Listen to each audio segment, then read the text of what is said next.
Welcome back. This is By the Book, and we're your married relationship coaches. I'm Sent. I'm Sil. And we're talking about Married at First Sight, Season 15, Episode 10, Krysten and Mitch. Yes.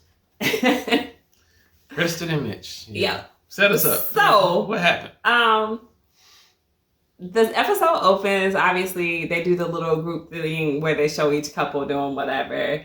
And in this one, I think Mitch and Krysten are in bed. Mm-hmm. They seem like they're having a good moment.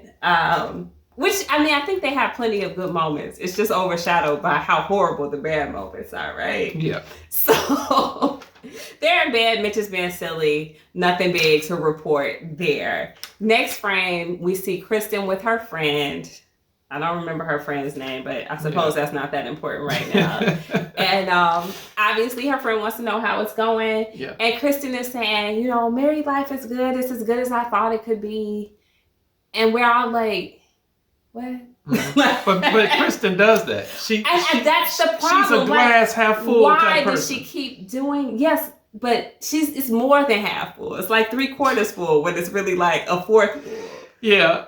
She's got the ratios off. Yeah. Okay. But all right, I'll let you go ahead and finish that. All right. Something I wanted to So, no, she's saying they have so much fun together and like married life is good.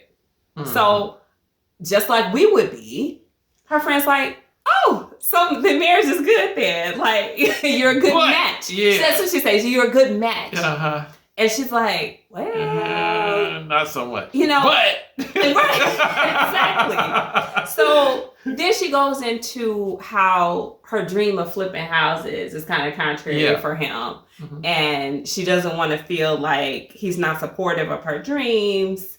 And then he has these obsessions, and she goes into how like extremist he is about his environmentalism and, you know, things of that nature. Then kind of weirdly, she spews in there, like, if my parents don't approve of him, then they won't want me to be in this relationship. Like, I've never really heard her beyond, like, the very beginning of the season talking about her parents. Yeah. And then went in the end. So that was kind of weird. It came out of nowhere. Mm-hmm. Mm-hmm. But, I mean, maybe that's something deep in her that she's trying to fulfill. I'm not really sure, but that was odd that they edited that into. Yeah. Yeah. My thing was when she was talking in the beginning, and when she was saying just how wonderful the marriage was, and then she says, I have a conflict and I want you to help me with this. You know, that's when she kind of like went into the whole thing as far as him not being supportive of the flipping of the houses. Sure. And so the conflict versus everything is wonderful. I mean, if everything is wonderful, you don't have a conflict. You know what I'm saying? So she kind of like, I don't know, tries to thread that needle to where she gives high praises, but yet the issues are very glaring for her. So just like, you know. I think part of that is her trying to keep herself in it. Mm-hmm. Because she wants desperately to be married. I've said this before. Krysten is a desperate to be married type person. She wants it. And I think one of the reasons she wants it, obviously, is because she was so close to the finish line in terms of getting married before with her ex, and then the rug got snatched from underneath her. Yeah. And she even said early on in the show, I've wanted this all my life. Like, I feel like a lot of people who say things like that, like they're wanting marriage almost at all costs. It doesn't matter if it doesn't fit right. It doesn't matter if it's not a good match. Yeah. You're going to make it good. And that's what she's trying to do. Yeah. She's trying hard to make it good. And Krysten, baby, like, Frozen, let it go. Right? I'm going to ask him kindly not to sing. So, you know, her friend loves her. She's like, I feel like he's not valuing, like, important pieces of you. Yeah. That was a paraphrase. But essentially, that's what she's getting. And then you want for your friends to be appreciated and loved for who they are. Because you as a friend respect and love them for who they are. Yeah. So if she sees that he's like chipping away at pieces of her, particularly when she's talking about, I don't know if I might have to give up my dream. Mm-hmm. What do you mean? Why would that even be an option? for you. That's not a sacrifice, in my opinion, she should be willing to make. Yes. It shouldn't be on the table at all, to be honest with you. She shouldn't feel that. He shouldn't have given her that type of indication in the first place. I believe that he was, in the beginning of the relationship, he's been very powerful, I would say that, as far as the direction on where they were going and the things that they were doing. And so she's been very accommodating with the things that he's been wanting to do in the direction that he wanted to go. And so here it is, she gives something that's very true to her, who she is, and something that she wants to accomplish.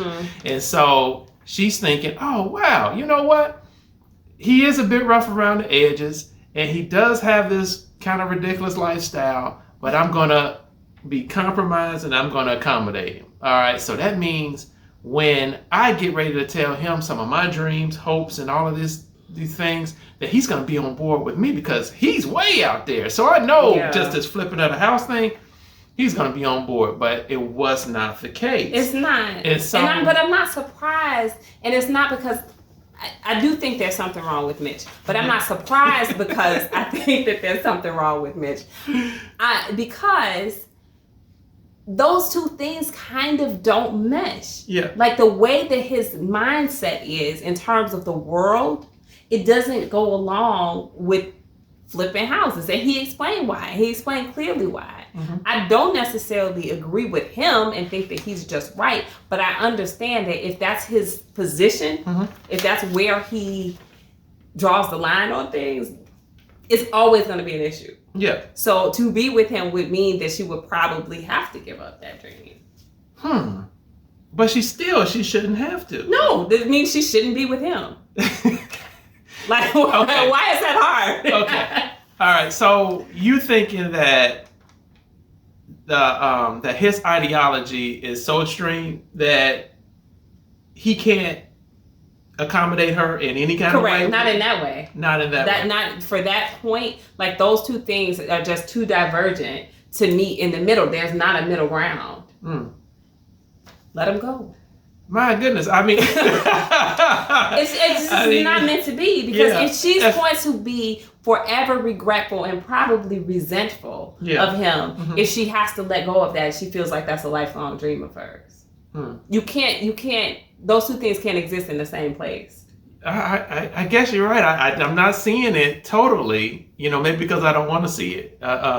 Because it just seemed like things like that could be hashed out. But I suppose if it's politics, maybe a Democrat and a Republican can't get together. I guess depending on how extreme those things. Yeah, if they're extreme, though, right, exactly. Yeah.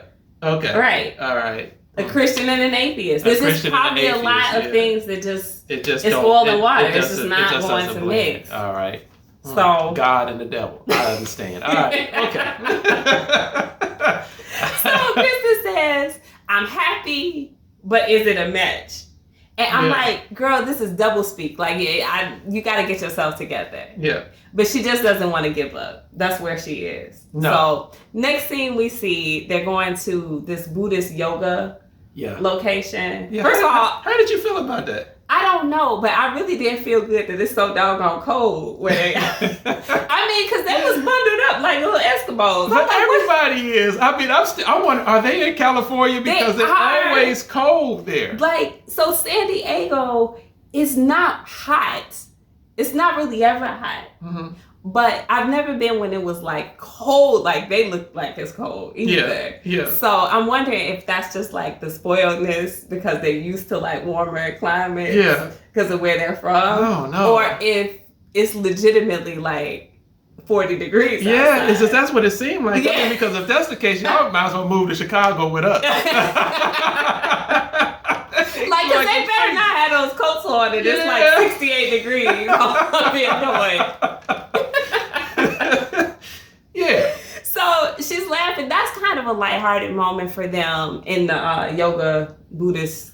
Yeah, I think they had a good little session. She was laughing at him because he makes so much noise. It's funny. Like she's like, he grunts a lot. Yeah. I'm like, girl, he getting old. You gotta understand.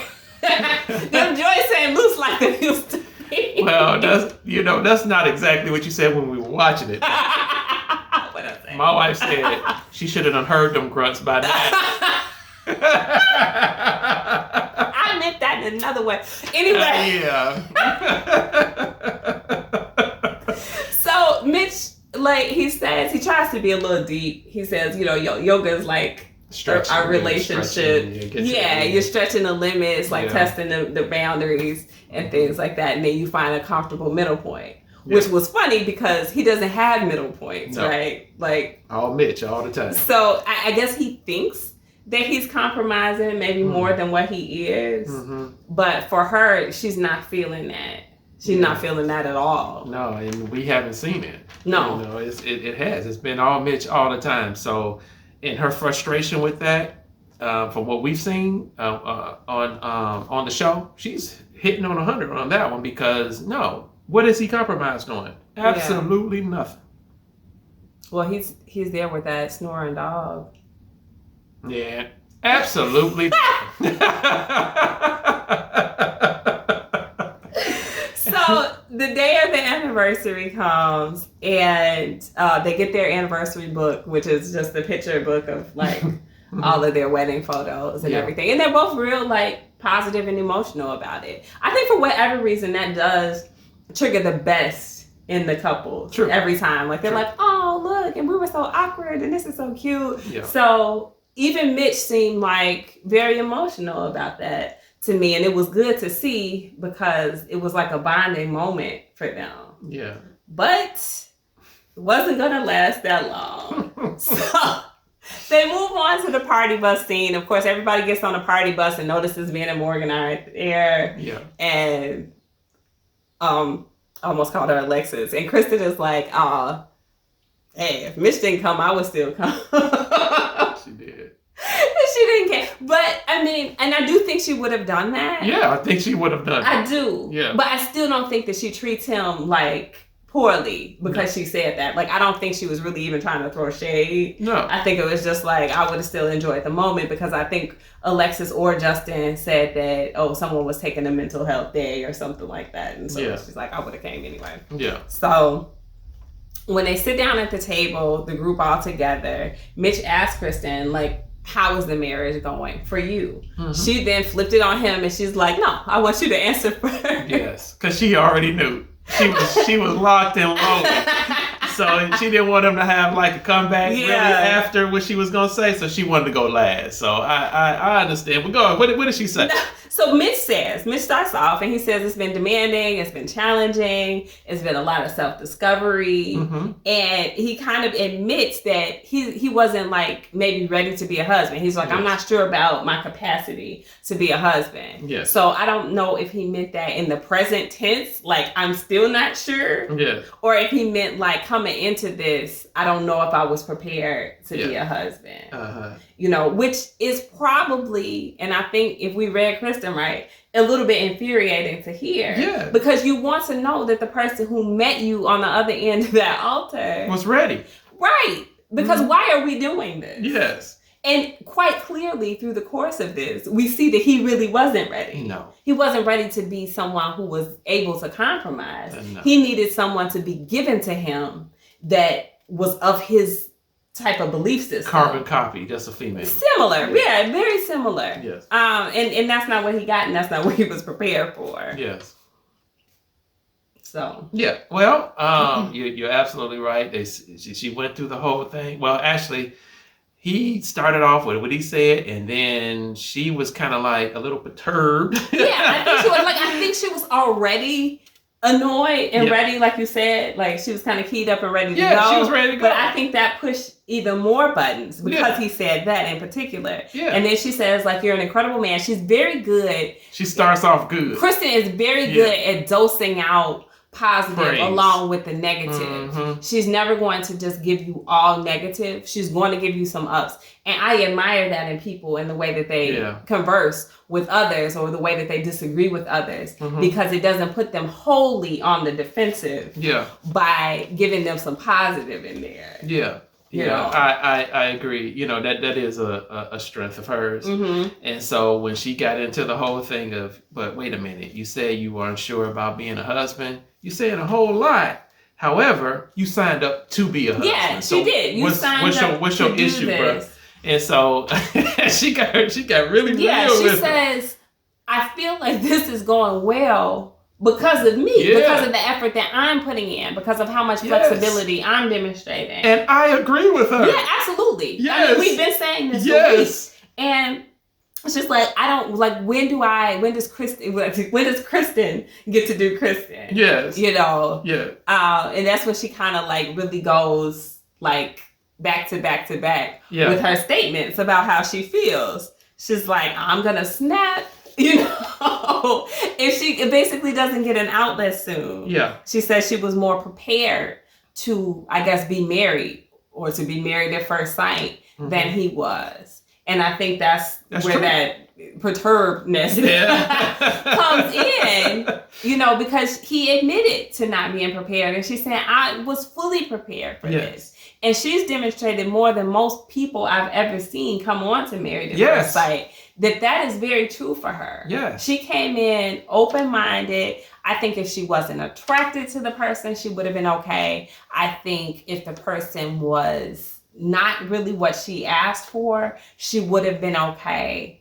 She would have tried. Yeah. Well, I think Mitch is not really what she asked for. Clearly. But I mean, like, even physically, like, oh, this wasn't what I was expecting physically, or this wasn't what I was expecting, where I was expecting him to be in his life in terms of career or growth or anything. I think she was just mentally prepared to take on whatever was going to be at that altar for her. You know what? I have to agree because I haven't seen anything different. She was definitely prepared, and I agree with her wholeheartedly. She was prepared to no matter what came, or no matter what was down the aisle. When she walked down the aisle, she was going to embrace it, and she was going to make a lump of coal into a diamond. She is the exact opposite of Alyssa from last season. Yes. That's absolutely what she strikes me as. The anti-Alyssa. Yes, that's her. So Mitch says to her, he doesn't respond poorly. Well, he said she didn't ask for any advice, so he's not going to give it. I respected that. Yeah, because Lord knows I can't stand unsolicited advice. But not even just that, but he's telling her, look, that's fine. If you feel like you need to kind of let go on me and let me have it, give me some pushback, you know, be yourself. Don't ever feel like you need to change yourself for me. Now, what happens if she doesn't conform? They probably say no on decision day. Yes. But I think that he's understanding, like, I'm not trying to make you make that type of a sacrifice for me. Exactly. Yeah, because he said he didn't want her to walk on eggshells. Yeah. And the whole bit. And I respected him for that. And he also said that he would support her when she didn't agree with him, so to speak. So haven't seen it happen. It could be just lip service. I hope not. I hope he's really true to what he's saying. Yeah. Because if he's really true, if he's really meaning what he's saying, that means he's actually starting to try to be a husband to her. Yeah. Yeah, but I still just think that they're too far apart in terms of their ideals to make it. That's unfortunate. Well, I'm about to say it's unfortunate, but it's really not. Not in this case, because I've said it 100 times. I know by now, but Married at First Sight, I don't know who picked this guy, but you never should have done it. They shouldn't have. You never should have done it. Then you take a look at this. Here come Justin talking about, Mitch, I'm proud of you. Yeah. And the progress that you made. You grown. Boy, shut up. And that's what Alexis was looking at him like. She's side-eyeing him. Yeah. And, you know, she wants to say what she wants to say. And we'll leave that to our Alexis and Justin review. Yeah. But of all people to have something to chime in about, like, I was so annoyed. He was just trying to be positive. If they can do anything to crumble Mitch and Kristen's marriage, believe you me, they're going to do it. They are like the relationship destroyers. I need y'all to sit down. I can't wait to this next review. Y'all guessed it. Alexis and Justin. I didn't know that's who we were doing next, but hey, why not? All right, guys. Well, let us know what you think. I mean, it's kind of more the same with Krysten and Mitch. It is. And it's going to be hilarious if at the end we're wrong and they say yes at decision day. But I don't think it's going to do I don't think it's going to do Krysten any good if they do. They will eventually divorce no matter what. Even if they say yes on decision day, I don't see it making it past 3 or 4 months. I don't think she could take him. And who could? And then, like she said, if her parents don't approve, if she has to bring him around her parents, it's definitely going to be a done deal. Exactly. They're not going to like that. And they're like, look, most of her mom's body is made out of plastic. Like, they ain't going to be able to get along. Yes. But then just think about the whole logistics of it. There's a family cookout. There's nothing but paper plates and plasticware all around and napkins and stuff. He's gonna fall out. He's gonna just lose his stuff right then and there. Right then and there. You can't take. Where can you take Mitch to?